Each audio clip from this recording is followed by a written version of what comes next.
తండ్రి government job చేస్తుంటే ఊరూరా తిరుగుతూ అక్కడక్కడ అన్ని ప్రాంతాల పరిస్థితుల్ని అవపోసన బట్టి తర్వాత కాలంలో దర్శకుడిగా మారిపోయి సినిమాని నెక్స్ట్ లెవెల్కి తీసుకెళ్ళిన ఒక దర్శకుడితను. అలాగే 1983లో తాడేపల్లిగూడెం ఆ ఏరియాలో సినిమాలకు లీజ్ తీసుకొని సినిమాలను ఆడిస్తూ డిస్ట్రిబ్యూటర్లాగా కూడా తిరిగాడు. అప్పటికి అతని వయసు 21 సంవత్సరాలు మాత్రమే. సినిమా మీద విపరీతమైన వ్యామోహం. ఒక్కొక్క సినిమాని ఎన్నిసార్లు చూసేవాడో, ఎన్ని పదుల సార్లు చూసేవాడో లెక్కే లేదు. అలాంటి దర్శకుడితను.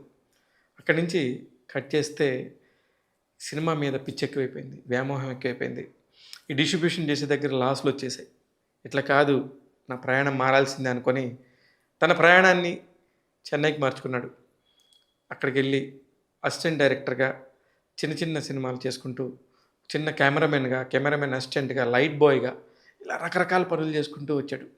ఫైనల్గా సిల్క్ స్మిత లాంటి స్టార్ హీరోయిన్ దగ్గర, అప్పట్లో స్టార్ ఆమె ఎంత ఎంత అంటే ఒక పక్క చిన్న చిన్న గ్లామరస్ రోల్స్ చేసినా కూడా ఒక స్టార్ యాక్టర్ అనమాట సిల్క్ స్మిత గారు అంటే. ఆమె ఒక ప్రొడక్షన్ చేస్తూ ఉండేవారు. అది కూడా ఆ ప్రొడక్షన్లోకి అసిస్టెంట్ డైరెక్టర్గా జాయిన్ అయ్యాడు. అక్కడ దర్శకుడు శివనాగేశ్వరరావు గారితో ఉన్న చిన్న పరిచయం. అక్కడి నుంచి కట్ చేస్తే వచ్చి ఎక్కడ పడాలో అక్కడ పడ్డాడు. ఆ దర్శకుడు రామ్ గోపాల్ వర్మ దగ్గర అసిస్టెంట్గా చేరాడు శివ సినిమా ద్వారా. మొదటి సినిమాలోనే రామ్ గోపాల్ వర్మ లాంటి ఒక అత్యద్భుతమైన దర్శకుడి దగ్గర ఇంత ప్యాషన్ ఉన్న ఒక దర్శకుడు పడిపోయాడు. ఆ తర్వాత వరుసగా సినిమాల మీద సినిమాలు చేసుకుంటూ వచ్చారు. ఇంతకీ ఎవరితను అనుకుంటున్నారా? ఇతని పేరు పసుపులేటి వెంకట బంగారరాజు. పసుపులేటి వెంకట బంగారరాజు అంటే మన ఎవ్వరికీ తెలియకపోవచ్చు, కానీ కృష్ణవంశీ క్రియేటివ్ డైరెక్టర్ అంటే మాత్రం ప్రతి ఒక్కళ్ళకి తెలియవచ్చు. ఇప్పుడు నేను చెప్పిందంతా కూడా దర్శకుడు కృష్ణవంశీ గారి గురించే. ఈరోజు తన 63వ పుట్టినరోజు. సినిమా ఇండస్ట్రీకి వచ్చి దాదాపు 40 ఏళ్ళు. ఈ 40 ఏళ్లలో ఆయన సాధించిన విజయాలు అత్యద్భుతం. 30 సంవత్సరాలైంది దర్శకుడై, 20 సినిమాలు చేశారు.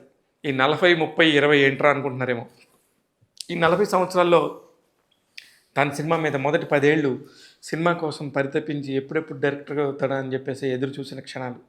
అందులో ముఖ్యంగా అనగనగా ఒక రోజు లాంటి ఒక సినిమా అవకాశం వస్తే కూడా దానికి ఆయన బాగా ఎక్కువ ఖర్చు పెట్టేశాడు. ఇతనికి డైరెక్టర్గా పనికిరాడేమో అనుకొని ఆ కోపంతోనే ఆ సినిమాకి నిర్మించిన దర్శకుడు రామ్ గోపాల్ వర్మ మళ్ళీ తన పేరు వేసేసుకుని ఆ సినిమాని పూర్తి చేయడం జరిగింది.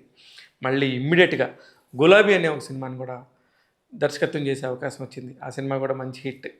అయితే అక్కడ పెద్ద హిట్ అంటం కంటే కూడా ఆ సినిమాని చూసిన నాగార్జున గారు కృష్ణవంశీని పిలిచి అవకాశం ఏమిటనేది కృష్ణవంశీ కెరియర్లోనే ఒక అత్యద్భుతమైన మైలురాయి. అక్కడే అతని కెరియర్ అంతా మలుపు తిరిగింది. ఆ సినిమా పేరు నిన్నే పెళ్ళాడతా. అన్నపూర్ణ సంస్థ కోసం కృష్ణవంశీ నాగార్జున గారితో కలిసి సినిమా చేశాడు. ఇప్పటికీ కూడా ఆ సినిమా ఎంత పెద్ద హిట్టో మనందరికీ తెలుసు. One of the Telugu cinema ఇండస్ట్రీలో హయ్యెస్ట్ డబ్బులు వచ్చిన సినిమా ఏదన్నా ఉంది, హయ్యెస్ట్గా బాక్సాఫీస్ దగ్గర మంచి సంచలన విజయం సాధించిన సినిమా ఉందంటే అది ఖచ్చితంగా నిన్నే పెళ్ళాడతా అని చెప్పాలి. ఇంకా ఆ తర్వాత అతను ఎదురు ఎప్పుడు కూడా వెనకబడిగా వేయలేదు. తనకి ఎంతో ఇష్టమైన ఒక సినిమా, ఎవరు సినిమా తీయడానికి ముందుకు రాకపోతే తనే నిర్మాతగా మారి ఆంధ్ర టాకీస్ అనే ఒక బ్యానర్ని పెట్టి ఆ సినిమాతో సింధూరం అనే సినిమా తీశాడు. అలాగా తన ప్రయాణంలో ఎక్కడ కూడా అలుపు లేకుండా ప్రయాణిస్తూనే ఉన్నాడు. వరుసగా సినిమాల మీద సినిమాలు చేసుకుంటూనే ఉన్నాడు. కృష్ణవంశీ గారి దగ్గర నుంచి సినిమా వస్తుందంటే అదొక మెలోడీకి సంబంధించి కానీ, ఒక అత్యద్భుతమైన ఫాస్ట్ ట్రాక్కి కానీ, ఒక కథ చెప్పే విధానానికి కానీ అందరూ ఫిదా అవుతుంటారు. మనం ఆ లెక్కలో చూసుకుంటే కనుక అంతఃపురం, సముద్రం ఇలాంటి సినిమాల్ని మచ్చుకి కొన్ని ఉదాహరించవచ్చు. ఇకపోతే మురారి, ఆ తర్వాత వచ్చిన సినిమాలన్నీ కూడా చాలా పెద్ద సినిమాలు.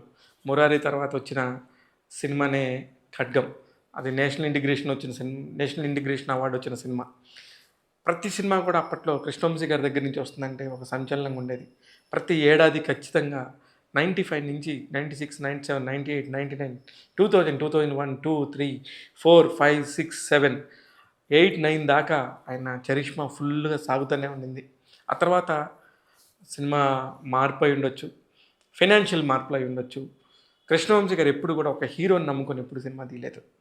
హీరోలు తన దగ్గరికి వచ్చారు, అనుకున్న కథలు అనుకున్నట్టుగా కుదిరాయి, పెద్ద రేంజ్లోకి వెళ్ళిపోయారు. ప్రొడ్యూసర్గా చేసిన శ్రీ ఆంజనేయం సినిమా కూడా చాలా దెబ్బతిన్నది. అందుకనే కొంచెం స్లో డౌన్ అయ్యారేమో అనిపించింది. ఆ తర్వాత వచ్చిన 'డేంజర్' సినిమా అయి ఉండొచ్చు. ఇలాగా చాలా మంచి సినిమాలు అంటే కొత్త ప్రయోగం చేస్తారు. ఎవరైనా కొత్త ఆర్టిస్టులను పెట్టుకొని కూడా అత్యద్భుతంగా సినిమాని తెరకెక్కించగలరనే దర్శకులు ఎవరైనా ఉన్నారంటే తెలుగు సినిమా పరిశ్రమలో ఒక టైంలో చెప్పుకునేది ఖచ్చితంగా కృష్ణవంశీ గారి పేరే. పర్సనల్ లైఫ్‌లోకి వస్తే కృష్ణవంశీ గారు టాలీవుడ్ ప్రముఖ హీరోయిన్ అసలు ఎంత అందగత్తె అంటే అంత అందగత్తె. 'బాహుబలి' సినిమాలో ప్రభాస్ మాదిరిగా నటించిన రమ్యకృష్ణ గారిని తాను వివాహం చేసుకున్నారు. వాళ్ళిద్దరికీ ఒక సంతానం, ఒక బాబున్నారు. ఇలాగా ఇతని కెరీర్ మొత్తం క్లుప్తంగా మాట్లాడితే ఇది. ఇంకా ఆయనతో మాట్లాడితే గనుక మనకి రోజుల తరబడి మాట్లాడినా సరే అయి గంటలేమో అనుకుంటాం. అంత అద్భుతంగా మాట్లాడతాడు. ఇది కృష్ణవంశీ గారి జస్ట్ ఒక చిన్న ఇన్ఫర్మేషన్ మాత్రమే. ఆయన పుట్టినరోజు సందర్భంగా ఆయన్ని గుర్తు చేసుకుంటుంది ట్యాగ్ తెలుగు యూట్యూబ్ ఛానల్. చూస్తూనే ఉండండి ఇలాంటి అనేక వీడియోస్ని ఎప్పటికప్పుడు మీకు అందిస్తూ ఉంటాను. నేను మీ శివ మల్లల.